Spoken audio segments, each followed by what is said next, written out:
Mr. Vestido Blanco de Gypsy Sister, and today we're reading Saturnastra Karina.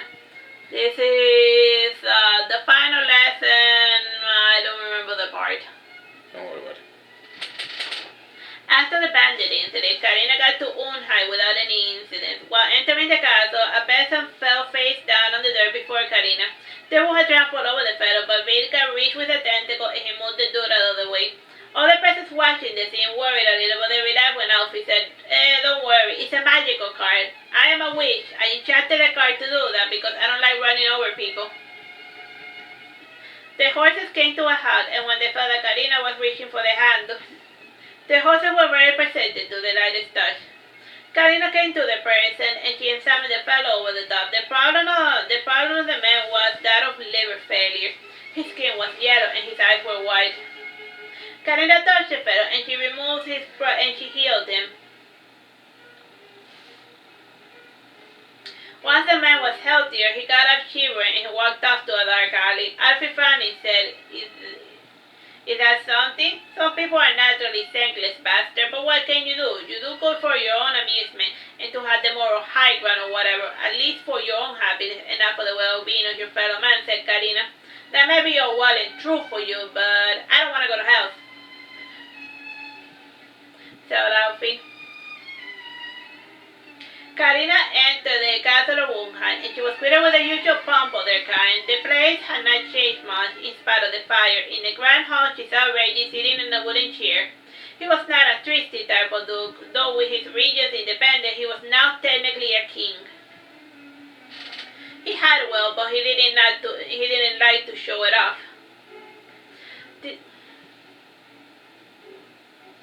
When he saw Karina, Reggie was stressing about the incident with the poor sick man. He thought that he had left quite the bad first impression of his kingdom to the visiting dignitary. He said to Princess Karina, Forgive me, Princess. You must seek me, a poor sport, for having a sick fellow roaming the street. It is easy to imagine that I'm mean-spirited as my father, but that could not be further from the truth. You try too hard, Reggie, said Karina, smiling. And as for the fellow, I think he had a drug problem. For I might have to heal him again later once he ruins himself again. Yes, I know. I take chamolina every night to fall asleep, and sometimes I even add a bit of milk, said Reggie, yawning. But what is a fellow to do?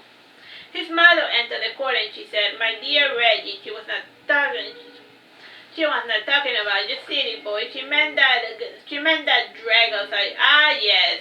But what is a man to do? I have healers, and what is the point if the citizens would just ruin themselves again? The poverty kids screams it doesn't matter. How many stimulus packages I send? I don't even know where the money ends up or if it even gets out of the court anyway. Everything's a mess. Ah, yes.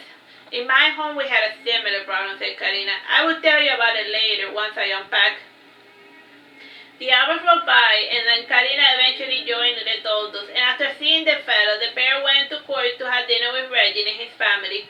The knight sat by the table too, and Reggie was really popular among knights because he over-prioritized the needs of the army first before bothering about literally anyone else. While chatting political nonsense, Reggie opened up the topic again. He asked, So when you said you're home, you're not referring to Veragerung. Isn't that obvious? Asked Karina.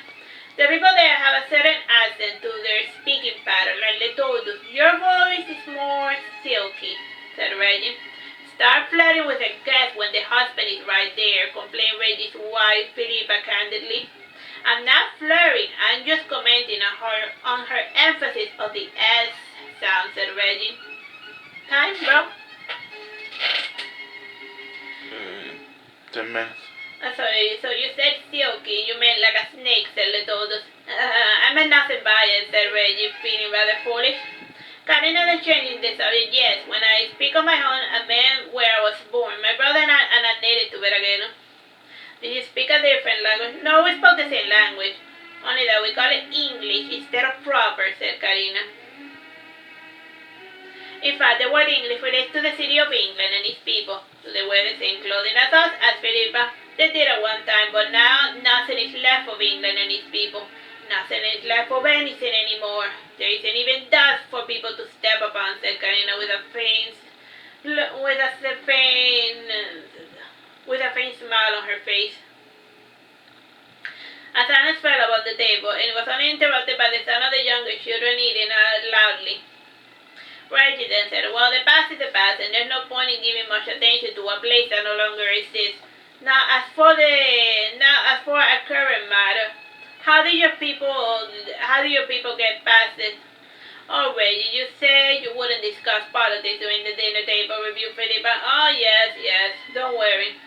Most of the drug problem was handled away by trying to arrest the sellers and tracking down crops and tending to the victim. Others tried to create a safe zone where not a single contraband item could enter the city without being inspected. In the most extreme cases, there were even bounties on the heads of the crooks, and they even tried educating the children. And do you know what actually brought it to an end? Asked Karina. If I had to guess, I would say the bounty nonsense, said Alfie, who was only half paying attention. I think education is the answer, said Philippa. She knew that Karina was a teacher, and she guessed that would be an answer that would please her. I think our answers deal with the problem, let's say, but how do I explain it in a way you will understand? That is what they started saying, Karina. This is what they did when everything else fell. They added a curse on the known clients. The curse made it so that anything that was harmful to the body did not produce the feeling of euphoria. As a consequence, the users stopped buying their items, or they never got addicted to them in the first place because it didn't have the desired effect. In time, the curse was added upon everyone, and even the new ones as well. This way, the entire population was incapable of finding any thrill of any drugs of any kind. And that is how my ancestors dealt with your local mundane drug problem. By removing the people's ability to ruin themselves, in time, other negative behaviors were added to the curse, and the people became controlled but not happy for the most part.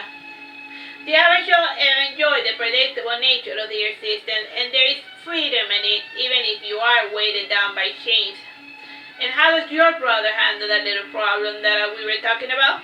Through surveillance, close borders, education, any problematic element is made to push daisies, and if they really push it long, they get exiled or they become daisies. I had given it a lot of time, and I think that the last cross we found, we should try to curse them, and it at least will alleviate the poverty problem. We're not trying to kill anybody, sir. People with vices will always find something new to ruin themselves. All in all, those who tend to fall just lack a good hobby. A good hobby usually is all one person needs to make life tolerable. Alright, that's the ending of it. A good hobby is all you need to make life tolerable. Bye bye and God bless.